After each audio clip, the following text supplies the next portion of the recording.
Yeah, I've got it made. Marrying into money. You can keep struggling in your poor life, James said with a sneer and a smirk. He threw these mean words at me just as I was relaxing in the hotel lobby. James's loud voice made me feel bad. I wondered where he had met his new wife, who happened to be the daughter of the president of Richard Enterprises. James seemed proud and childish to me, laughing like a middle-aged man. When I heard Richard Enterprises, it sounded familiar. I remembered details about the company and smiled. Meanwhile, James was happy, but I struggled to hold back a laugh. My name is Linda, and I'm 37 years old. I live with my husband James. I work in my family's real estate business, mostly doing administrative tasks. My father is the president and manages the key strategies. Since I'm an only child, I'm expected to take over the company one day. I feel the pressure of becoming the president, but I've been careful not to talk too much about our family business with James. James only finished high school and works in a moving company. He feels inferior because of this, even though moving heavy items requires skill and strength. I respect his work, but I avoid mentioning my prestigious university degree or my future role as president when we talk. James and I met through a friend in college. She hired James's moving company and he helped with her move. Initially, James was interested in my friend. How we met was kind of funny. James was interested in someone else, but she was already in a relationship. They got along well, so she introduced him to me. I was looking for a partner at the time. Our meeting was unexpected, but it turned out great. James's carefree nature matched my meticulous personality. After going on several dates, we became a couple when I was in my late 20s, a good age for marriage. Within a year, we were married. My life as James's wife began without any problems. His parents were very kind and always welcomed me with smiles when we visited. Considering the issues my friends had with their mothers-in-law, I felt lucky to have such a good relationship with mine. However, James's job was demanding, and he often worked late, which was tiring for him. Despite being tired, he never neglected our marriage. I felt grateful, but also thought he didn't need to try so hard. He'd thank me for simply making dinner after his long work days. I felt blessed to have such a wonderful husband. But after a year of peaceful marriage, things started to change. One night, as we got into bed, James casually asked, "Why can't we have kids?" His tone was slightly irritated, which surprised me. I had also thought about having children, but we weren't actively trying. Given our regular marital life, I believed it would happen in time. I tried to reassure James, saying, "It's just bad timing. We've only been married a year, so it's not something to worry about yet." I definitely wanted children, but I knew rushing wouldn't help. James seemed more forceful than usual, even quoting statistics like 60% chance of conceiving within a year for couples not using contraception. Not being familiar with pregnancy statistics, that number seemed incredibly high to me. James was eager for kids and suggested we get tested together to identify and address any clear issues. I suggested we both get fertility tests, but James's response surprised me. He said, "What are you talking about? Are you saying it's my fault? Infertility is usually the woman's fault. There's no point in me getting tested." His tone was disrespectful, which shocked me. I hadn't accused him of anything. I simply suggested testing since we didn't know where the issue was yet. James assumed I was blaming him and added, "It's definitely the woman's fault," as if I was the problem. I wanted to say more, but I was shaking and could barely reply. James said, "Just you get tested. I'm too busy with work." He insulted me, saying, "You're just a placeholder office lady, right? Just coasting along in a company thanks to your dad's connections." I do a lot of administrative work now, but I'm also learning management skills from my father for when I take over the company. I'm constantly trying to prove myself, and it's tough dealing with the higher-ups. James just doesn't understand my struggles. That night, it seemed pointless to argue with him. Any word I said was met with sharp replies. We went to sleep back to back, and the atmosphere was heavy. From that day, James's attitude towards me completely changed. One evening, after a late talk with my father about the future, I came home to find James berating me for not having dinner ready. I apologized, explaining that I had just gotten home and would start cooking. James muttered, "That's typical of a small company boss's daughter." He didn't know, but my father's real estate company was not small at all, with hundreds of employees. But I knew arguing this point was meaningless. "I'll cook right away. Have a drink and wait," I told James. He loved his alcohol. It seemed to calm him down. Relying on alcohol to maintain our relationship made me sad. I hated being scolded by him. If alcohol could make him feel better even a bit, then it was worth it. The next morning, James's mood hadn't improved. "Make sure dinner's ready when I get home," he spat as he left. I sighed, thinking about my plans for the day. I had taken the day off to visit the gynecologist for fertility testing, as previously mentioned by James. Although I was the one who initially suggested the testing, the fact that only I was undergoing it while James refused was something I found hard to accept. But complaining wouldn't change anything. If the issue was with me, I needed to start infertility treatment promptly. James had been wanting kids, and I too hoped for a child soon. I knew fertility rates differ between the 30s and 40s, so sooner was better for treatment. The clinic was busier than expected, and I was called in for examination an hour after registration. After undergoing a physical examination and blood tests, I was told that the results would be available during my next visit. It would be a shock if the issue was with me, but I was prepared for any necessary steps, no matter the outcome. I resolved not to lose heart. I went for the fertility test today. I told James when he came home from work, Figures. If the problem's with you, testing's the right thing to do. Let me know the results as soon as you get them," he replied. James's belief that I was the cause of our infertility frustrated me. The fertility testing required much time and effort. A bit of understanding from him would have been welcome. 6 years passed, and I turned 37. Though we continued our efforts to conceive, we remained childless, and James seemed to have given up on having a child with me. His late nights increased, and sometimes he didn't come home at all. When asked, he said he was out drinking with colleagues, then singing karaoke till morning. His behavior was more akin to a college student's, deeply exasperating me. My work had become busier, and the thought of starting a family was pushed aside. But James's recent actions were too much. His lack of concern for our home life was clear. One day, after James went out on his day off, I noticed he left his smartphone in the living room. He forgot to take it with him, so I picked it up to take it to his room. His phone rang, showing the name Sandra on the caller ID.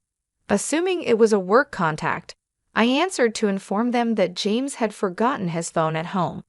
"Hey James, you're late. I've been waiting for 50 minutes. Where are you? If you don't hurry, we'll miss the park opening," said a flirty voice on the phone. The word date made me catch my breath. I quickly ended the call. Who was this woman? She mentioned a date, so she likely wasn't a colleague. He's cheating on me, I realized, holding undeniable proof of James's infidelity. I clenched his phone tightly. Sandra had said it was a long-awaited date, indicating a long-term affair. I trembled with indescribable anger. While I was struggling with infertility, James was carelessly cheating on me. His recent distance now made sense. He no longer needed me. Unforgivable. Determined to make James pay, I started collecting evidence of his infidelity. It wasn't hard to gather proof. First, I easily unlocked his smartphone using his birth date. The call history was filled with Sandra's name. When I opened the messaging app, I found numerous messages between James and Sandra, filled with embarrassingly affectionate words that made me feel nauseated. I took photos of this evidence with my phone. After placing James's phone back in his room, I spent the day as if nothing happened. After a month of a strange marriage, my father, the company president, summoned me to his office. "I have something important to discuss with you," he said gravely. Shocked by his words, I couldn't believe what I heard. "Is that true?" I asked. "Yes, so I'm counting on you," he replied. Disturbed, I returned to my office, barely concentrating on work. That evening, James suggested we separate.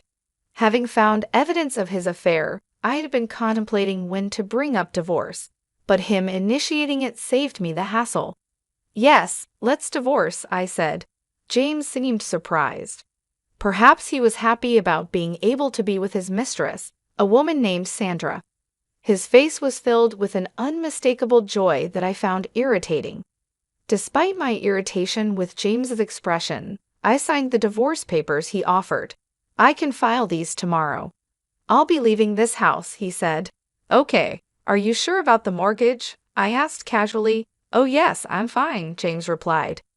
James's job was demanding but not high-paying. I doubted he could handle a mortgage alone. But since he initiated the divorce and was the one cheating, I felt no obligation to help. I packed and left the house 3 days later, moving back to my parents' house nearby. My parents initially seemed concerned when I told them about my divorce, but when I explained that James had cheated on me, they became furious. They repeatedly reassured me that it was the right decision to part ways with such a man. I threw myself into work, trying to forget about James. Before I realized it, a year had flown by. I was so engrossed in my work that I lost sight of everything else. One day, while relaxing in the living room, my dad approached me. "Why don't you take a break and go on a trip? It's going to get busy starting next month," he said. I guess he thought I'd been working too hard and needed a distraction. Indeed, I had been overwhelmed with various things lately and felt mentally exhausted. Thinking a little trip wouldn't hurt, I took up Dad's suggestion and decided to travel to the Northeast. It was my first solo trip, and I was both nervous and excited. The air in the Northeast was crisp and seemed to cleanse my weary soul. Interacting with the locals who helped me navigate and chatting with the owner of a bar, I found everyone to be incredibly kind, which gradually healed my spirit.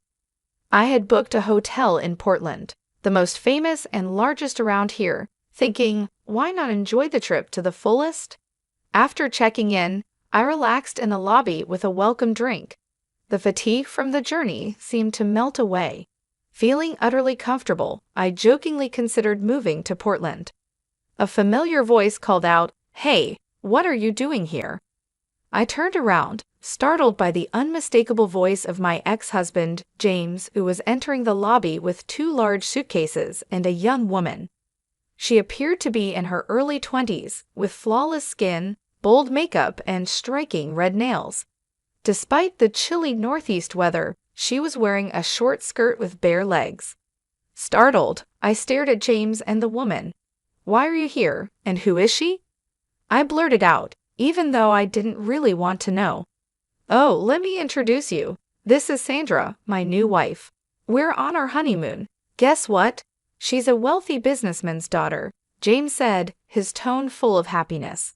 He volunteered information I hadn't asked for, but Sandra was the name of the person on the phone. Disgusted that he was with such a young girl, I felt a surge of discomfort. "You're on a solo trip here. That's pathetic," James sneered, despite being the one who cheated and initiated our divorce. Sandra, too, was looking at me, her eyes narrowed with amusement. "Hey, James, is this your ex-wife? She looks old." "Hurry up with the check-in," she said in a catty tone. I glared at Sandra, and James, nonchalantly wrapping an arm around her waist, responded, "Yeah, I'm set for life, marrying into money. You can keep struggling in your poor life." James smirked condescendingly, throwing demeaning words my way. His high-pitched voice echoed through the hotel lobby, disrupting the elegant atmosphere I was enjoying and leaving me feeling upset. But his mention of marrying a businessman's daughter made me wonder where he had met someone like that. "Yeah, Sandra is the daughter of Richard Enterprises," James proudly exclaimed. I thought it sounded familiar somehow. Oh, right, that company, I said after a moment, recalling what Richard Enterprises was. James's face lit up with pride. Impressive, huh? He exclaimed. But inside, I was holding back laughter. Come on, you know this company. Her family's loaded, and they even paid off the mortgage on that house quickly. Thanks for divorcing me so easily, Linda, James said sarcastically, but it didn't bother me at all. Yeah, I know them. They're in the biggest building downtown, right? I've seen it and even been there, I replied calmly. Oh, you've been there? James seemed surprised. It's quick then. Her family owns a huge company, so they're loaded. Breaking up with you was the right choice, James smirked nastily, but I simply nodded, still calm. That building, it's part of our real estate holdings, I mentioned casually, as if I just remembered. James and Sandra both asked in unison, What do you mean by our real estate? That building is rented by my father for his most prestigious office. I don't know if your company is involved in real estate, but it's not a shabby building, I explained. Both seemed skeptical of my words. I hesitated for a moment, but there was no turning back now. Telling James about my company wasn't my concern anymore, now that we were divorced and his pride was no longer my concern. Yes, I know how grand it is. I was there when my father bought that building. It was about $400 million, I think. But recently, Dad was complaining about a tenant not paying their rent. Turns out it was your company.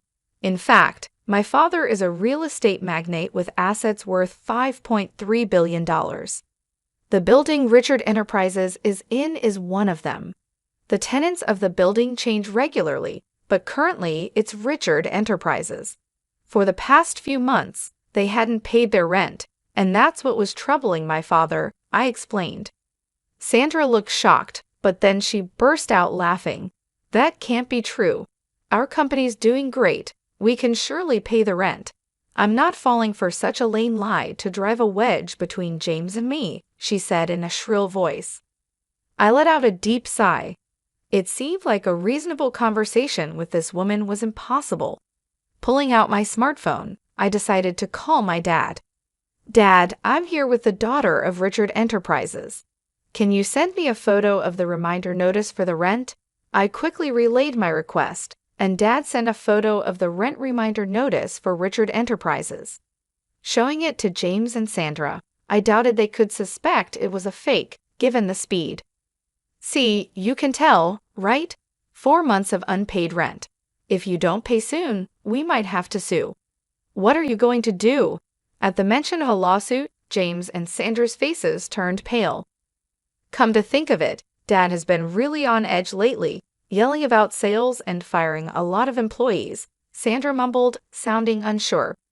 Seeing her, James shouted in despair, Lies. You're just trying to trick us and tear Sandra and me apart, aren't you? You're still that kind of person, trying to get back at me for remarrying. Your tactics are dirty. Startled by James's loud voice, I took a step back. Dirty tactics, huh? I recalled all the heartless words James had hurled at me during our marriage.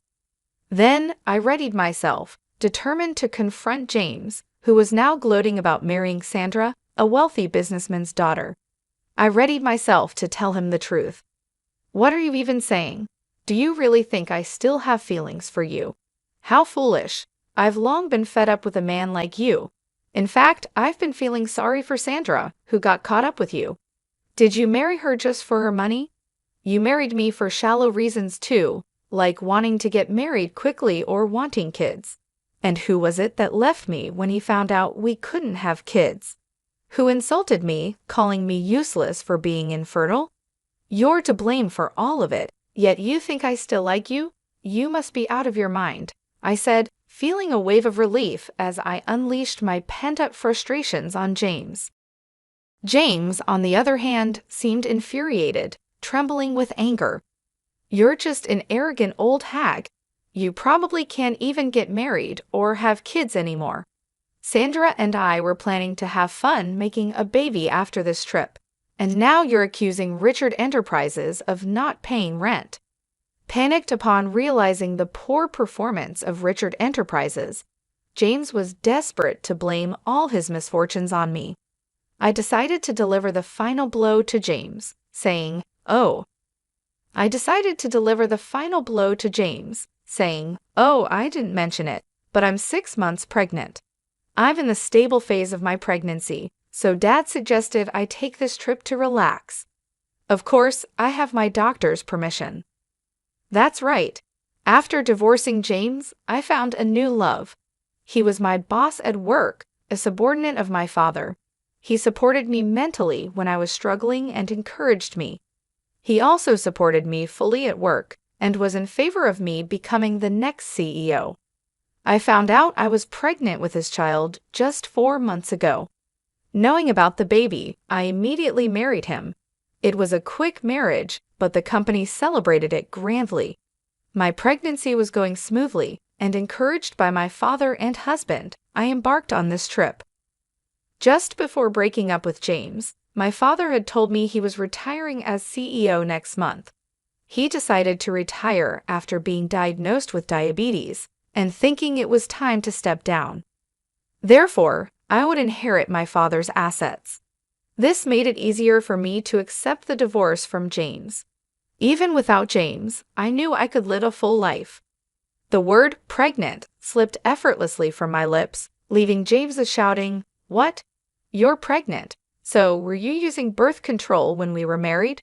What's going on?" James stomped his feet in complete confusion. "Birth control? I never did that. Remember, I told you I had infertility tests at the clinic, and they found no issues. So the problem was with you," I told James bluntly. His face twisted visibly. "Does that mean Sandra and I can't have kids? Why did I divorce you and marry Sandra?" James muttered to himself, shoulders slumped in defeat. "What do you mean, why? I feel betrayed knowing you're infertile," Sandra snapped, angry at James's selfish reasoning. Realizing I couldn't bother with them anymore, I said my final words. "That's why from now on, please don't involve yourself with me and Sandra. I have nothing more to say regarding the rent for Richard Enterprises. I will back down until it's fully paid. If you plan to continue renting that building, please pay the overdue rent soon. Otherwise, we'll have to take legal action. I have nothing more to say to you two, so goodbye." I left James and Sandra arguing and confidently walked back to my hotel room. After returning from my trip, my husband greeted me with a smile, saying, "Welcome back. Sorry I couldn't help around the house. Was everything okay?" "Of course, it was fine. I'm glad you got to relax," I replied. "Thank you." My husband smiled warmly at me, and I felt a great sense of relief. Since marrying my current husband, I've been reassured every day, completely forgetting about James. Since that trip, I haven't met James. The following is what I heard through my father's contacts. After that incident, James and Sandra's fights became incessant. Despite thinking he was marrying a wealthy heiress, James discovered Richard Enterprises was in deep debt. Coincidentally, news was all over TV about a Richard Enterprises employee embezzling millions of dollars from clients. Sandra's father knew about the fraud, but tried to cover it up for the company's reputation. However, once the scandal became public, Richard Enterprises' stock plummeted. Having lost its credibility, the company saw a mass exodus of employees. In such a state, they couldn't possibly pay the rent, so my father was taking legal action against Richard Enterprises. The future of the company looked bleak, as it was entirely Richard Enterprises' fault. James, having lost a fortune he thought was within his grasp, was furiously blaming everyone but himself. Thinking he could ride on the coattails of a wealthy heiress was overly optimistic of James. Sandra, realizing James was infertile, accused him of marriage fraud. After our hotel encounter, I had a lawyer demand compensation from James for his infidelity, leaving both him and Sandra in debt. I heard that James and Sandra ended up arguing every time they saw each other, and they finally got divorced recently.